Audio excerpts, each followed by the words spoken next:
Este es su noticiero Hoy Mismo con Edgardo Melgar. Buenas noches, los saludamos desde el Instituto Nacional Cardiopulmonar, el Tórax, que mañana martes 8 de diciembre cumple 42 años de fundación. 72 años de fundación. 72 años de fundación. Una fecha que en esta ocasión, doctora Nora Maradiaga, directora del Tórax, tiene mucha más relevancia, porque durante esta pandemia, en este año, aquí en el Instituto Nacional Cardiopulmonar, con la emergencia, sala de emergencia de fondo, se han visto a los pacientes más graves de los graves. Así que estos 72 años que se cumplen mañana, doctora Nora Maradiaga, tienen mucho mayor realce con estos 9 meses prácticamente ya de pandemia. ¿Cómo se siente usted al respecto? Pues fíjese que nosotros en primer lugar queremos agradecerle a usted y a la vez felicitarlo por esta gran idea que tiene más de festejar los 72 años de cumplimiento de nuestro instituto, ¿verdad? Porque fue creado un 8 de diciembre de 1948, siendo su primer director el doctor Cáceres Vigil. Bueno, durante estos 9 meses de pandemia nos han sido críticos y no nos queda más que agradecer a todo el equipo de trabajo, médicos, enfermeras, microbiólogos y todo el personal que labora, porque hemos contribuido a salvar vida, porque como menciona usted, aquí es donde se atienden los pacientes críticos, los más graves de los graves, ¿verdad? De tal manera que nosotros somos un hospital de referencia nacional, donde recibimos pacientes de todo el país, Entonces aquí tenemos una mezcla de los diferentes departamentos de nuestro país. En este momento, las 6 camas de la unidad de cuidados intensivos para pacientes COVID-19 están ocupadas. Están ocupadas y lamentablemente estamos en un 100% en la unidad de cuidados intensivos y la unidad de que nosotros le llamamos de sistema de alto flujo, prácticamente en este momento tenemos un 80% de ocupación. Ayer teníamos un 100% de ocupación en esa sala, que es de pacientes críticos también. ¿Hay mucha presión, doctora? Bastante presión tenemos, sobre todo cuando un paciente está en una sala y los familiares o amigos quieren que el paciente pase a cuidados intensivos. Yo lo que quiero es dar un mensaje, licenciado Melgar, de que la UCI no es una tabla de salvación, ¿verdad? Para nosotros lo más importante son esas medidas de contención que tanto se recomiendan en el programa de Hoy Mismo, noche a noche, más las medidas de bioseguridad que se tienen que tomar. Porque llegar a la UCI, lo que nosotros más bien rogamos es que el paciente no llegue a la UCI. Nosotros hemos tenido 137 pacientes en cuidados intensivos durante la pandemia. De esos, 70 han entrado a ventilación mecánica y solo 3 han salido vivos. Vamos a tener oportunidad esta noche de escuchar verdaderos testimonios de este sacrificio, de impacto que ha tenido y de desgaste también físico y psicológico de doctores, doctoras, personal médico, personal de apoyo aquí en el Instituto Nacional Cardiopulmonar, el Tórax, que realmente nos van a marcar y estoy seguro que van a generar mucho impacto en ustedes esta noche, amables televidentes. Vamos a comenzar precisamente, doctora Nora Maradiaga, con el testimonio de Leslie Xiomara López. Ella es la jefe de la sala COVID-1 del Hospital El Tórax. Y usted escuchará y verá en este momento lo que ella tuvo que decir al noticiero Hoy Mismo, después de estos casi 9 meses de lucha, cada minuto, cada hora, cada día, cada semana, cada mes, es una lucha contra la muerte. A continuación.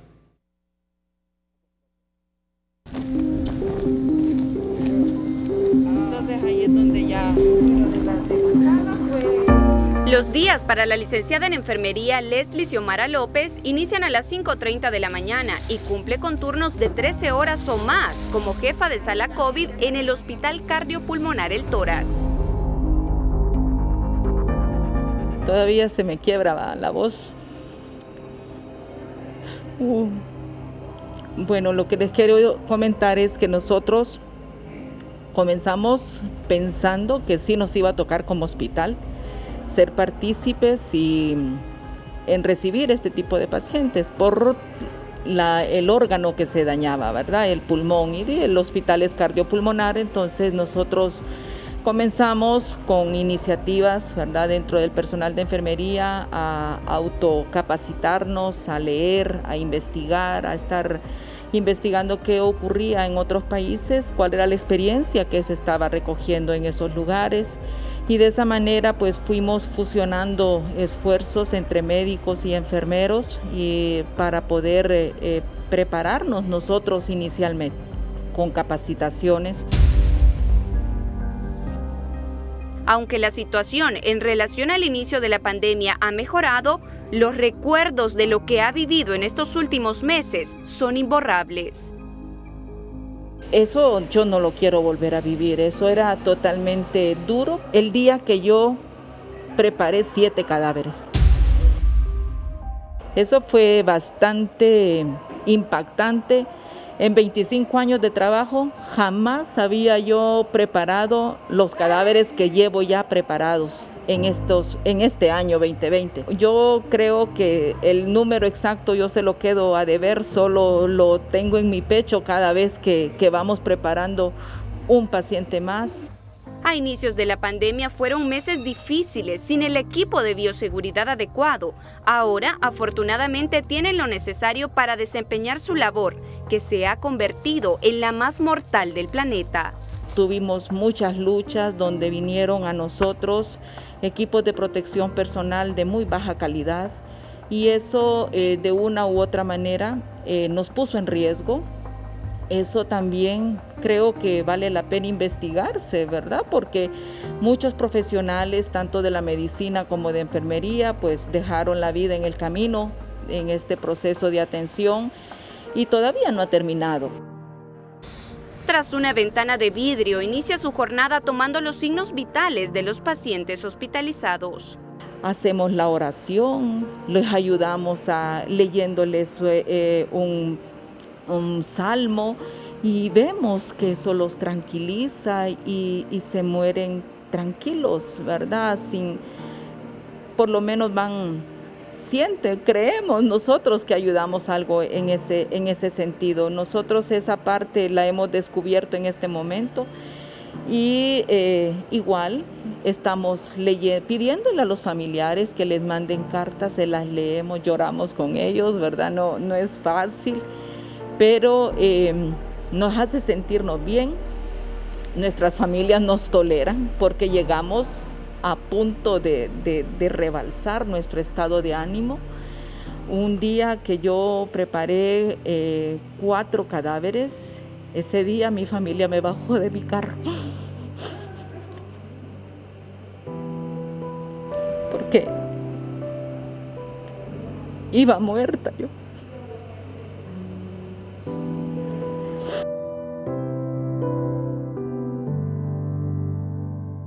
En los primeros meses de la pandemia, a profesionales como Leslie se les encogía el corazón al saber que el cupo de una persona dependía de la que falleciera. Y cuando se nos decía a nosotros, ¿tiene cupo, licenciada? No tengo cupo. ¿Y alguien que se vaya a morir? Porque ya había otro paciente necesitando oxígeno, necesitando cama, en triaje, en la emergencia o fuera del hospital, una presión de cupo terrible, o sea, y no era algo insensible, eran sentimientos totalmente diferentes, donde queríamos darle un bien morir. Hasta eso hemos aprendido porque el paciente está solo con nosotros acá. Tengamos la vacuna, el virus sigue ahí, seguimos, la humanidad sigue en peligro, ¿verdad? Porque ahorita no tengamos esas estadísticas tan infladas, ¿verdad? De datos positivos por COVID, eso no significa que el COVID ya se desapareció o que ya lo eliminamos. Nosotros vamos a poder estar tranquilos cuando estemos vacunados definitivamente. Y acá lo que nos toca es seguir apegados a las reglas. Ya aprendimos que tenemos que lavarnos las manos, que tenemos que usar la mascarilla. La licenciada Leslie Xiomara López, tras 25 años de trabajar en el Hospital El Tórax, cumple su labor con paciencia, dedicación y actitud, atendiendo diariamente a los pacientes contagiados de la peor pandemia de la historia. Francis Espinal, Noticiero Hoy Mismo.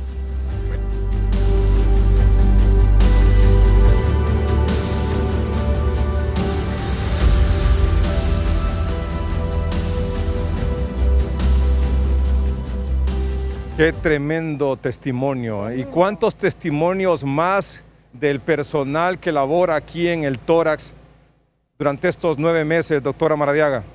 Serían interminables, licenciado Melgar, porque cada persona tiene su experiencia que contar, ¿verdad? Vivencias que han tenido incluso con compañeros de trabajo, por ejemplo, enfermeras que han fallecido, colegas de nosotros que han fallecido, casos donde muere la madre y muere el hijo también.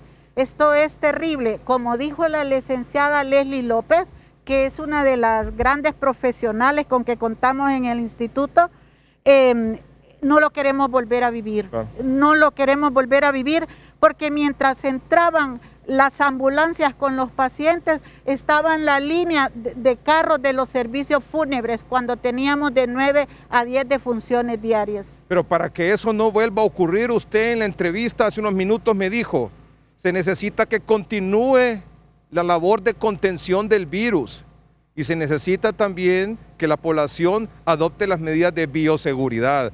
Y cuando hablamos de contención del virus es la responsabilidad del Estado, del gobierno, y las medidas de bioseguridad de la población. Esto siempre lo hemos sostenido, doctora Nora Maradiaga, que es un 50-50. 50% responsabilidad de la población y 50% responsabilidad también de las autoridades que tienen que hacerle frente de manera eficiente a la lucha contra el COVID-19. Y uno de esos temas de la contención, de la forma eficiente de cómo luchar contra el COVID, es que a los médicos no se les esté aplaudiendo, que a los médicos no se les esté tratando como héroes, que a los médicos, al personal de primera línea, se le permita y se le faciliten las herramientas y la logística para trabajar con dignidad.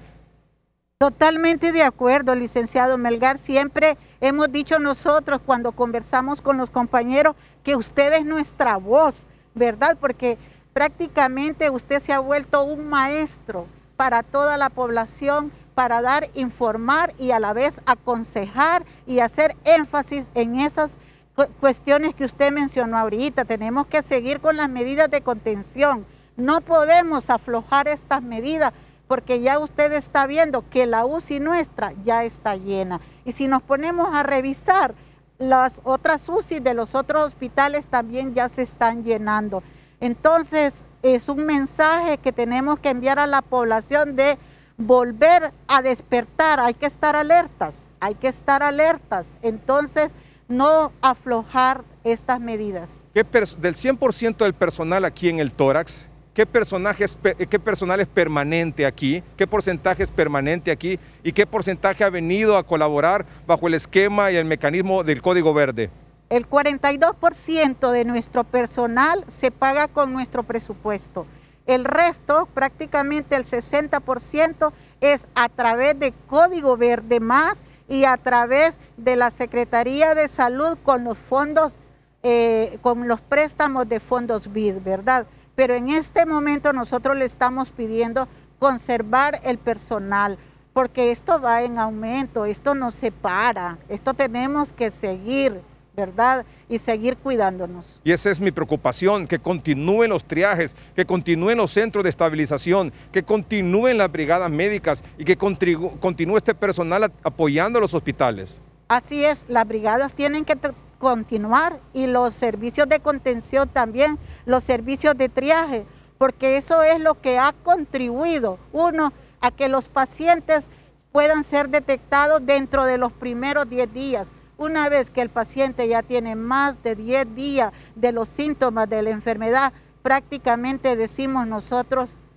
ya este caso ya se nos hace difícil y por lo tanto son aquellos pacientes que requieren estar en la sala de sistema de alto flujo o en cuidados intensivos. Doctora Nora Maradiaga es la directora ejecutiva del Instituto Nacional Cardiopulmonar, el Tórax, es médico internista y dermatóloga. Le agradezco mucho en nombre del pueblo hondureño y sobre todo de todas las familias, que han tenido pacientes aquí ingresados en sala COVID, en unidad de cuidados intensivos, de quienes han salido con vida y también de quienes han fallecido, porque sé del abordaje integral que se hace aquí, no solo desde el punto de vista médico de salud, sino que pero muy humano. Muchas gracias, doctora. A usted, licenciado, también felicitaciones por toda la labor que usted está realizando para el pueblo hondureño, ¿verdad? Muchas gracias, doctora. Permítame un momento. Un honor que esté aquí con Para nosotros. mí es un honor que usted nos reciba. Un momentito, doctora. Quiero presentar a continuación el caso y el testimonio de Roberto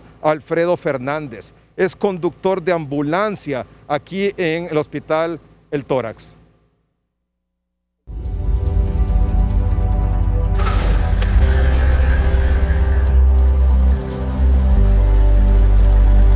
Roberto Alfredo Fernández, quien labora como conductor de ambulancia en el Hospital Cardiopulmonar El Tórax, ayuda a salvar vidas a tiempo y sin poner objeción porque como sobreviviente del COVID-19 sabe lo que se sufre con esta enfermedad.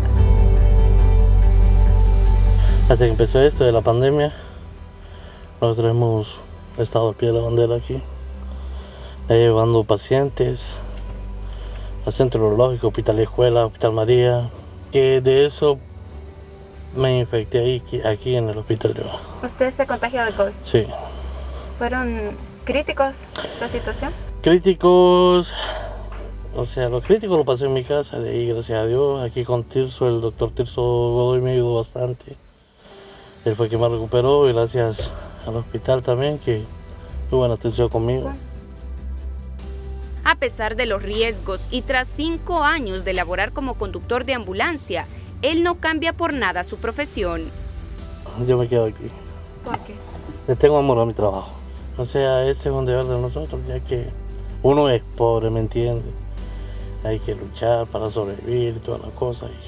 Y ya Dios con nosotros, pues. Hay situaciones en las que trasladar un paciente contagiado de COVID-19 hacia el Hospital El Tórax se producen incidentes que se salen de su control. Una señora que vivía al centro urológico iba bien mal. Me quedé sin oxígeno, o sea, no me percaté que el tanque grande no llevaba mucho oxígeno, pero sí, gracias a Dios no le pasó nada. El máximo, la última vez lo llevé, parece que 6, 7 personas. ¿Por turno? Por turno. ¿Críticos ellos? Críticos, con bolsa reservoria, a veces con la saturación baja, bueno. ¿Qué se imaginaba usted o qué sentía, qué pensaba al ver a esa gente sufriendo? Uy, no olvidé, se ve horrible. Es una experiencia que, pucha, no me gustaría volver a pasar eso. Era aquella persona que cuando respiraba, le hundía el pecho y toda la cosa. No. La labor de Roberto Fernández inicia a las 6 de la mañana y siempre está dispuesto a ayudar a los pacientes que lo necesitan, pero también hace un llamado a la población para que no se descuide, porque los contagios de COVID-19 no solo continúan, sino que van en aumento. Francis Espinal, Noticiero Hoy Mismo.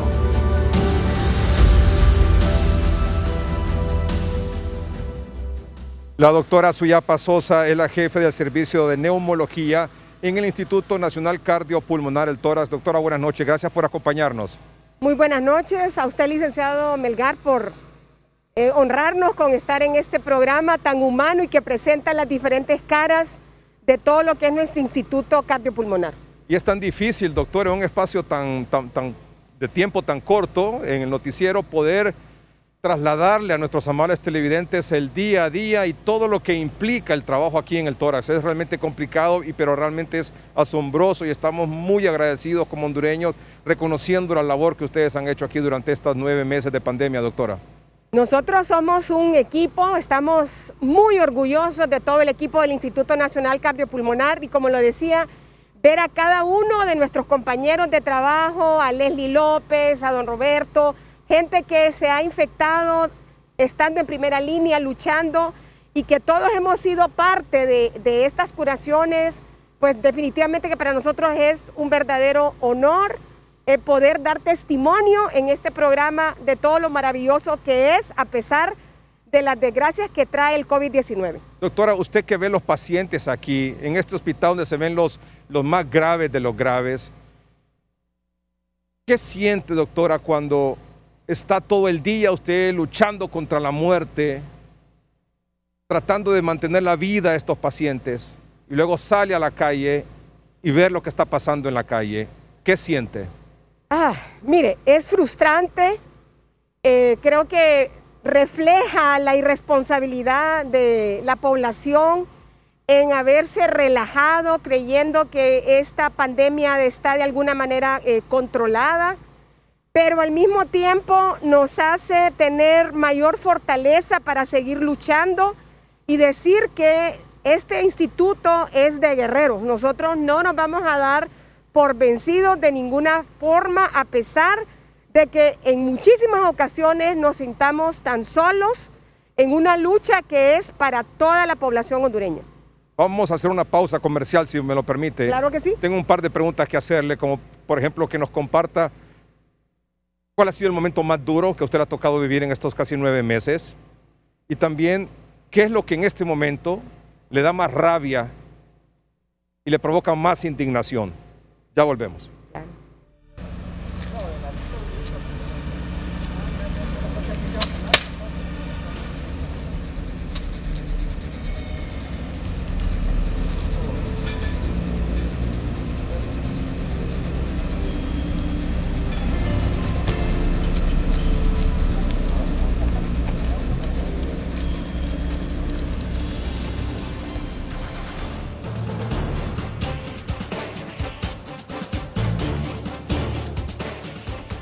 Continuamos desde el Instituto Nacional Cardiopulmonar, el Tórax, en Tegucigalpa. Este es el noticiero hoy mismo que se transmite en directo y estamos conversando con la doctora Suyapa Sosa, que es la jefe del Departamento de Neumología aquí en el Tórax. Doctora, aquí hoy, esta noche, en el hospital, en la unidad de cuidados intensivos, están habilitadas 6 camas para pacientes que necesitan ser intubados y el ventilador mecánico. Las 6 camas están ocupadas. En el Seguro Social, en la unidad de cuidados intensivos, tienen habilitadas 16 camas, están ocupadas 10 en unidad de cuidados intensivos de COVID en el Seguro Social. En el María hay habilitadas 4. Y en el Hospital Escuela están habilitadas 10 para unidad de cuidados intensivos COVID y están ocupadas 9. O sea, pareciera que se nos viene una situación difícil nuevamente. Definitivamente. En ese sentido, ¿cuál es su principal recomendación? Mire, lo ideal no es tener 1000 camas de cuidados intensivos en un país, porque definitivamente es algo que no se va a poder manejar. La unidad de cuidados intensivos es lo más grave donde se deben de manejar los pacientes y también tiene una altísima mortalidad. Lo más importante hoy por hoy es darle la importancia a las medidas de prevención y a empezar a contener desde el inicio la pandemia para evitar que los hospitales se saturen y por ende se llegue a la unidad de cuidados intensivos. Cerrar la economía tampoco es una solución porque salud y economía van íntimamente relacionadas. Pero de nada sirve volver a cerrar la economía queriendo abrir unidad de cuidados intensivos. Eso es como, digamos, como el gato que va ensuciando y va tapando, pero sin dejar el rastro de lo principal que nosotros tenemos. Nosotros tenemos que atacar firmemente el virus y es atacar el 80% donde está, que es en la parte de contingencia. Estas medidas tienen que retomarse de una manera agresiva, enérgica, para evitar tener un colapso y las unidades de cuidados intensivos completamente saturadas. Es decir, aquí en la capital no hay ni 40 camas UCI para COVID. No. Y el hospital móvil que tiene usted aquí, a 10 metros del Instituto Nacional Cardiopulmonar, el Tórax, no funciona. No, ni va a funcionar. Yo despectivamente le digo las latas inmóviles que están ahí. Porque mire, no sabemos qué es lo que hay ahí.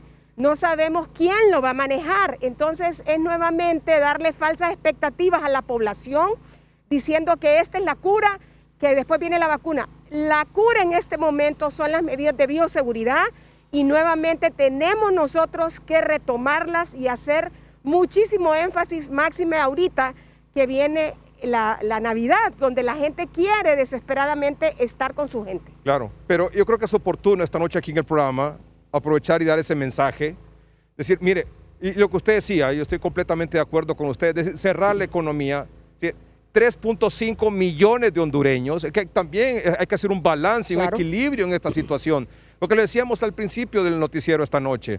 Aquí en el noticiero hemos estado informando durante estos 10 meses, antes de que el COVID apareciera aquí en el país, haciendo propuestas, generando opiniones, dando recomendaciones con la doctora Suyapa Sosa, con el doctor Videa, con la doctora Portillo, la doctora, bueno, tremendos profesionales que se han incorporado, científicos, investigadores, a esta labor de orientar, de informar, de tratar de que la cosa vaya caminando y que camine de manera eficiente. Claro. Pero es importante saber que 3.5 millones de hondureños viven del día a día, de lo que pueden ganar ese día para llevar a sus casas y comer ese día. Así es. Y todo este año ha sido un año realmente desastroso para ellos, no digamos para la empresa pequeña, la micro, pequeña, mediana y gran empresa. Ahora en diciembre es un mes en el que podría tener alguna luz que obviamente no va a poder compensar todo el perjuicio que se ha tenido a raíz de esta pandemia durante todo este año. Cerrar la economía en este momento sería, como usted bien lo manifiesta, un sucio, lo vamos a barrer, pero lo vamos a meter debajo de una alfombra. Aquí lo que se requiere es que las medidas de contención se mantengan y que sean más agresivas, que sean más eficientes, que tengamos más pruebas, que tengamos ya sea PCR o pruebas de antígeno, que tengamos y que se mantengan las brigadas, que sigan yendo casa por casa, que se detecten a los contagiados, que se aíslen los contagiados para evitar que se continúe diseminando el virus. Y habilitar hospitales como estos 7 hospitales móviles que se pagaron 1.200 millones de lempiras entre el 19 de marzo y el 4 de abril de este año y no están funcionando. Hoy aquí Francisco Morazán es donde más casos hay y el hospital El Tórax tiene a 10 metros el hospital móvil y no aparece, no funciona. Dijeron que iba a ser para, ahí está, miren. Ahí está. Supuestamente iba a ser para 90 camas, luego 80 camas, luego 30 camas y al final, indistintamente cuántas camas sea, no sé si va a funcionar una unidad de cuidados intensivos, pero lo que bien dice la doctora es, no necesitamos abrir más UCI, sino que necesitamos evitar que los pacientes lleguen a UCI. Definitivamente que sí, porque como siempre lo han dicho, los ventiladores mecánicos no son la respuesta. La respuesta es educar a la población y empezar todos a trabajar en una forma, en equipo. Y algo bien importante, licenciado Melgar, es decir la verdad. La población cree en uno cuando uno le dice la verdad, pero si usted habla con medias tintas y engaña, es lo que estamos viendo ahorita, el relajamiento absoluto de la población. Doctora, ¿cuál ha sido para usted el momento más duro en estos 9 meses? Yo he tenido momentos duros como ser el separarme de mi madre y de mis hijos, no los miro. A mi madre solo le he visto 5 veces en estos 10 meses, a mi hija no la he visto, a mi hijo solo una vez y a mi hijo menor con el que vive conmigo. Esto en la parte, digamos, personal. Y en la parte profesional, el ver tanta cantidad de pacientes que se nos mueren, que potencialmente tenían una vida por delante y que a pesar de todos los esfuerzos que nosotros hicimos, fallecieron. Créalo que esto ha sido sumamente doloroso para nosotros, porque al final, con estos pacientes, cuando entran a nuestras salas COVID, nosotros somos su única familia.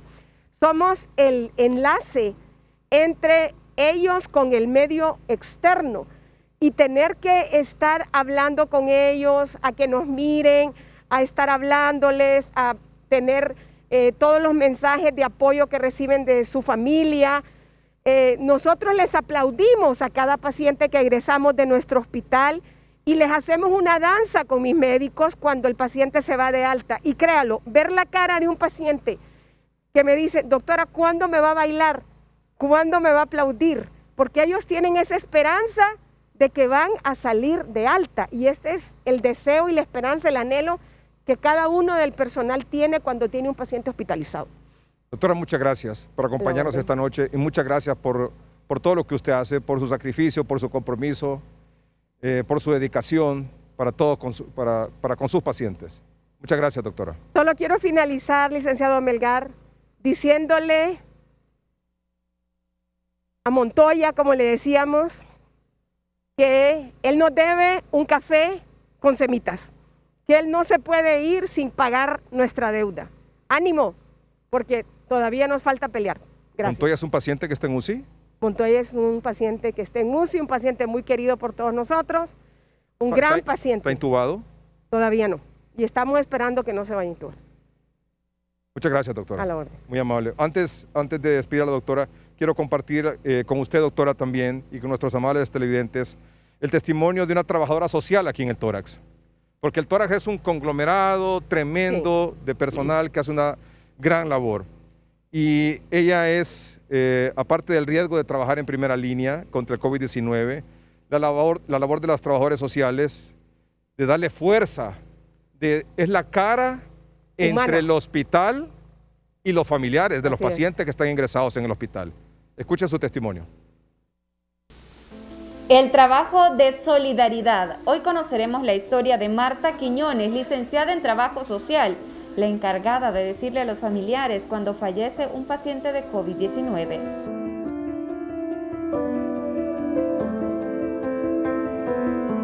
Lo más difícil de esta pandemia ha sido darle la noticia a los familiares de que su paciente ha fallecido, ¿verdad? Es una parte que, ¿cómo olvidarla? Irse a su casa uno y decir, voy a dejar el trabajo atrás, no podemos. La licenciada en Trabajo Social logró graduarse de su carrera con mucho esfuerzo, ya que inició como personal de aseo en los hospitales.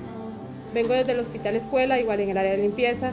Allá fue donde me enfoqué en estudiar trabajo social.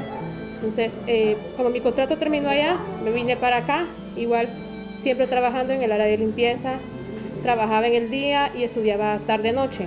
Así fue como yo culminé mi carrera. Su trabajo la ha involucrado también en aspectos personales. Lo que a mí más me marcó de esta pandemia fue en junio, tras el fallecimiento de mi madre, una paciente renal. Me tocó igual venir, presentarme, y al siguiente día fallece una paciente en la sala de COVID-1. Yo llevaba esa sala, me tocó llamar a los familiares e informarles que su madre había fallecido. O sea, un momento que nunca lo voy a olvidar. Lo volví a revivir igual, pero no, o sea, no podemos como quebrantarnos enfrente del familiar tampoco, porque igual, o sea, somos humanos y todo, sí, pero tenemos que estar el 100 para el familiar, para poder brindarle todo el apoyo al familiar. No podemos quebrantarnos nosotros, sino que agarrar fuerzas, solo respirar. Solo respiré, les comuniqué, vinieron.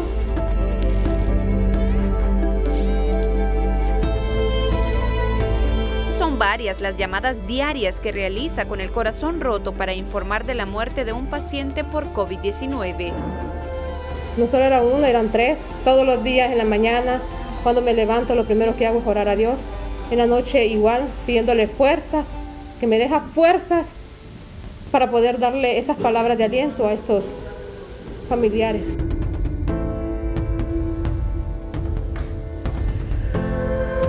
Hoy envía un mensaje de apoyo al personal que, igual que ella, están en primera línea contra el COVID-19. Sigamos adelante, no todo ha terminado en esta materia, ¿verdad? Nosotros de brindarle el apoyo a los familiares, que no nos cansemos, que demos siempre el 100% de cada uno de nosotros. Aunque a la fecha en el Hospital El Tórax no ha fallecido ningún licenciado en trabajo social, sí se han contagiado, por lo que también piden a la población mantener todas las medidas de bioseguridad. Francis Espinal, Noticiero Hoy Mismo.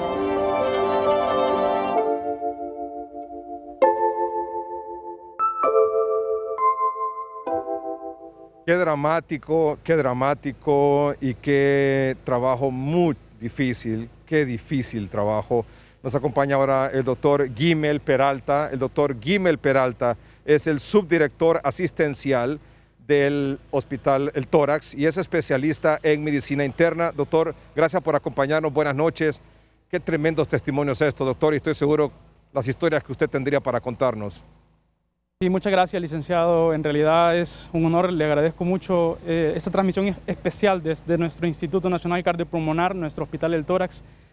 En estos momentos de crisis, en estos momentos que estamos sufriendo como hondureños, una tragedia desde hace muchos meses, nuestra población está sufriendo y seguirá sufriendo en los próximos meses.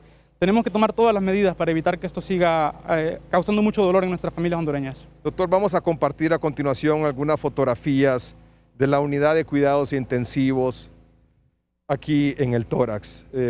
Quizás las situaciones más difíciles.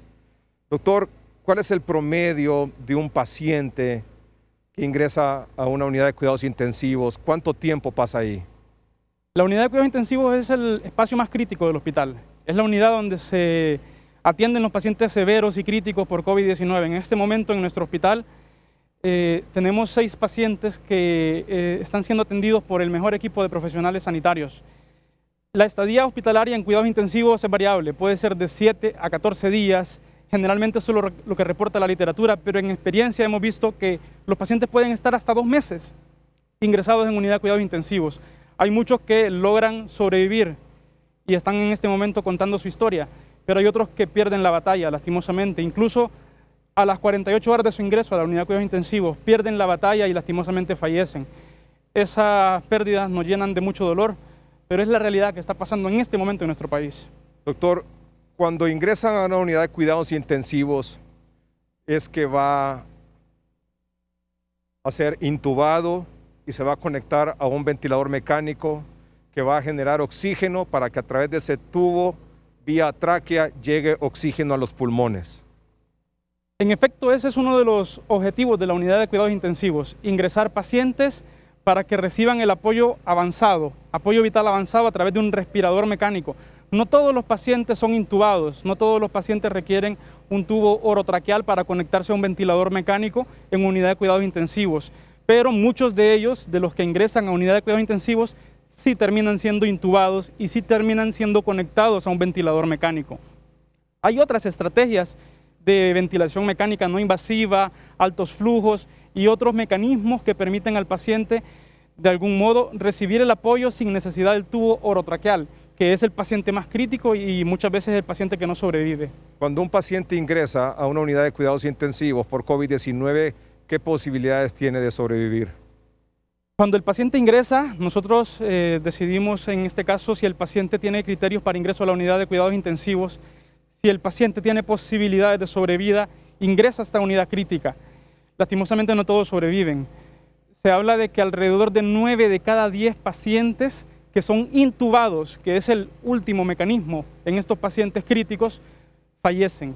Significa esto que solo 1 de cada 10 pacientes que logran ser extubados después de esta terapia de ventilación mecánica invasiva logran sobrevivir. Lastimosamente, esas son las estadísticas y no solo en Honduras, sino a nivel mundial. ¿Usted ha tenido la oportunidad de hablar con algún paciente? Y obviamente me imagino que usted y su equipo le explican por qué lo van a trasladar a una UCI, qué es lo que van a hacer con él y que corre el riesgo de que no salga con vida. Sí, este es un momento importante y quiero aprovechar también la oportunidad para felicitar a todos los profesionales sanitarios, especialmente del Instituto Nacional Cardiopulmonar, pero de todo Honduras, que están día a día luchando, que en este momento están en salas atendiendo a estos pacientes críticos, luchando para que ellos puedan regresar con sus familias. Es un momento muy grave para nuestro país y lastimosamente estos pacientes están solos porque están lejos de su familia, pero cuentan con el apoyo del profesional sanitario que está ahí para ellos, con las enfermeras y con los médicos y con todo el equipo en general que es parte de todo este proceso. Ustedes acaban de mostrar al personal de transporte, trabajadores sociales, técnicos de laboratorio, de rayos X, y todo el personal que es parte de toda esta gran misión que se está realizando en nuestro Instituto Nacional Cardiopulmonar y en todos los hospitales de Honduras. El paciente, lastimosamente, cuando está en estas salas, se siente solo, se siente abandonado, pero la labor que realiza el personal de enfermería y el personal médico es muy importante para explicarle al paciente todo lo que está pasando, porque el paciente tiene derecho a saber, tiene derecho y es un paciente que muchas veces tiene miedo, se siente asustado, se siente impotente. Este es un momento muy importante para que todos nosotros como profesionales sanitarios podamos transmitir a estos pacientes seguridad y apoyo para que no se sientan solos. Se les da una palabra de aliento, no es suficiente porque ellos quieren estar con sus familiares. Lastimosamente no es posible por las medidas de bioseguridad y el aislamiento que deben ser sometidos estos pacientes, pero como profesionales sanitarios hacemos lo posible para que ellos tengan la mejor atención. Doctor, muchas gracias por acompañarnos esta noche y por todo el esfuerzo suyo y de su personal. Muchas gracias. Ese es el doctor Guimel Peralta, es subdirector asistencial del Hospital El Tórax y también es especialista en medicina interna. Doctor, y amables televidentes, compartimos a continuación el testimonio de Sadia Alcerro. Sadia Alcerro forma parte del personal de aseo del Hospital El Tórax. Ellos les dificultan muchas ocasiones, como cualquier otro ser humano, superar lo que ven día a día aquí. Y no solo superar, sino que incluso lidiar con el riesgo de contagiarse, de contagiar a su familia, y que en medio de esta circunstancia, un personal de aseo de aquí o un familiar pueda fallecer. Esta es la historia.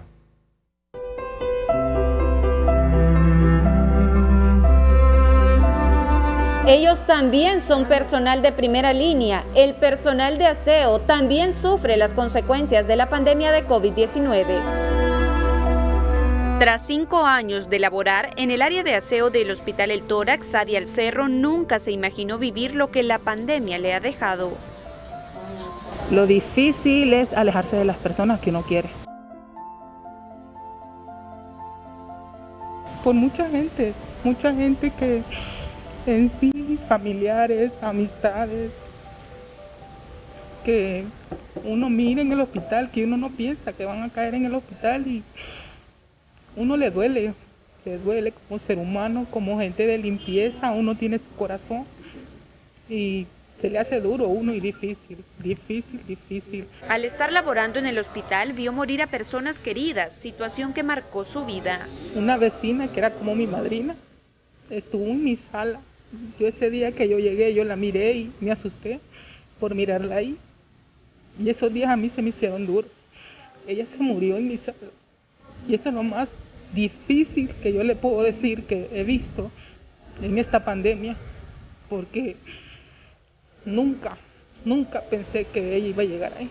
Lo que antes era solo utilizar su uniforme, escoba y trapeador, ahora se ha vuelto totalmente diferente, ya que tiene que prepararse con todas las medidas de bioseguridad para ingresar a limpiar a las salas de COVID del Hospital El Tórax.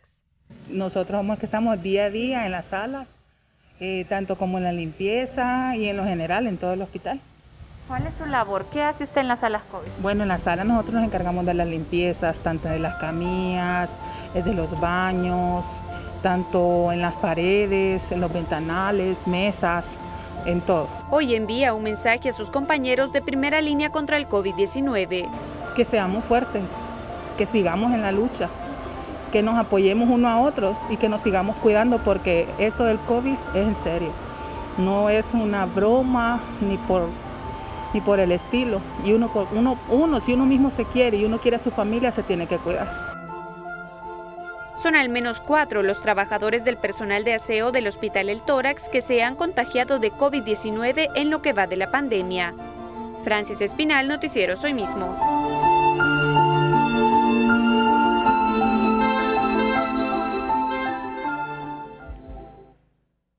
Todo el personal hace una gran labor aquí en el Hospital El Tórax, pero también es importante decir que lo que aquí se hace también se hace en muchos otros hospitales, en centros de triaje, en centros de estabilización a nivel nacional. Y por eso esta noche también nuestro agradecimiento a todas esas personas, a todo ese personal sanitario que hace posible que este virus, a pesar de la forma en la que ha sido mal gestionado por parte de nuestras autoridades, no sea una situación peor a la que estamos viviendo. Es gracias precisamente a todo ese personal sanitario y de apoyo que a pesar de estas circunstancias, la situación no va a peor. Esta noche también me acompaña aquí la licenciada Katy Fortín. Ella es enfermera profesional. Ella es jefe vespertina de sala COVID número 5. Licenciada Fortín, gracias por acompañarnos. Buenas noches. Y también nos acompaña la doctora Silvia Portillo, la jefe del Departamento de Gestión Clínica, es patóloga y epidemióloga. Doctora, gracias por acompañarnos. Buenas noches, licenciado. Gracias a usted. Gracias. Licenciada Fortín, los pacientes que fallecen por COVID-19, ¿fallecen solos? No, ellos no fallecen solos. Nosotros somos una familia. Nosotros nunca nos separamos de ellos.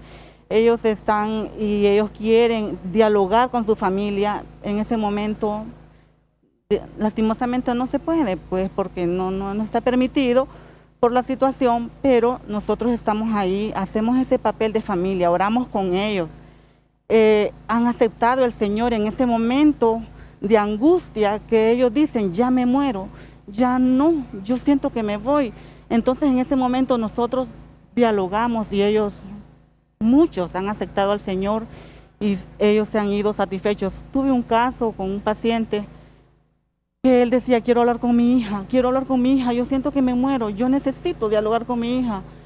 Como pude, le conseguí un teléfono y él habló con su hija, estuvo 10 minutos platicando con su hija y le estuvo diciendo que le cuidara a sus cositas, que le cuidara a sus nietos, y 2 horas después el señor falleció. Nos sentimos satisfechos, a gusto, porque él pudo dialogar con su hija, porque él estaba allí, nosotros pudimos facilitarle eso, que por lo menos en eso pudimos ayudarle. Y lastimosamente la hija no pudo ni venir aquí a Tegucigalpa porque era fuera de la ciudad. Entonces son experiencias realmente que le tocan el corazón a uno, porque difícilmente él y muchos pacientes más y muchas experiencias que hemos adquirido, pues por la gracia del Señor ha salido el paciente adelante, pero en la otra lo hemos perdido y es totalmente doloroso. ¿Cuál es el momento más duro que le ha tocado vivir aquí? El momento más duro que me ha tocado vivir fue cuando inició la pandemia. ¿Por qué? Porque la sala estaba llena, teníamos los 24 pacientes positivos y afuera estaba otro paciente que venía fuera de la ciudad esperando que se muriera un joven y el otro paciente estaba grave. Pues eso fue terrible para mí, porque el muchacho murió y por la necesidad del caso, lo sacamos, le hicimos los cuidados post-mortem y inmediatamente el otro señor adentro. Para mí, yo me sentí tan impotente, definitivamente al ver la falta que había de personal, porque para ese entonces solo estábamos nosotras las mismas. Y la falta que había de personal, no teníamos el equipo necesario para manipular al paciente. Y teníamos la necesidad de estar con el paciente porque el paciente lo necesitaba. Eso para mí fue horrible. Definitivamente, uno como personal de salud y como ser humano, uno se conmueve en estas situaciones, abogado.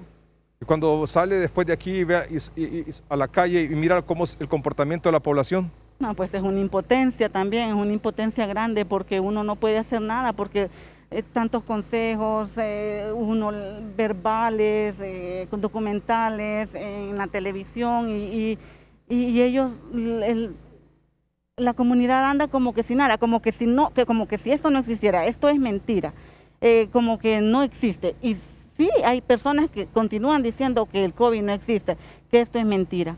Y el COVID existe, hijos. Y yo lloraba porque yo pensé que me iba a ir. Licenciada, ¿ha sentido miedo usted del COVID? Mucho miedo, sí, doctora. ¿Al principio de la pandemia? Mucho miedo he sentido, porque miedo e impotencia a la vez, porque en esos momentos que está esa gran cantidad de personas que se están ingresando, el temor como personal de salud es ir a contaminar a mi madre, a mis hijos, a mi familia.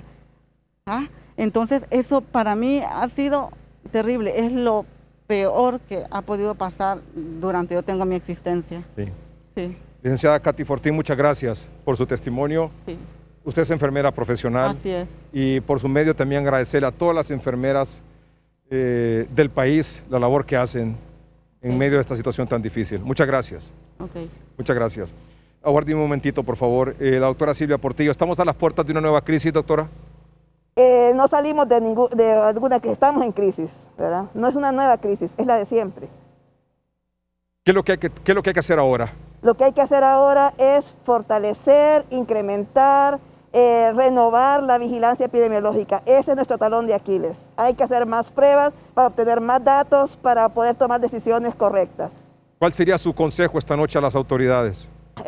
Más creatividad para lograr que la población siga las directrices internacionales para el cuidado, que ellos también las sigan y que luchemos juntos por lograr que esto termine pronto. Doctora, no quieren ser héroes, no quieren más aplausos. ¿Qué es lo que quieren?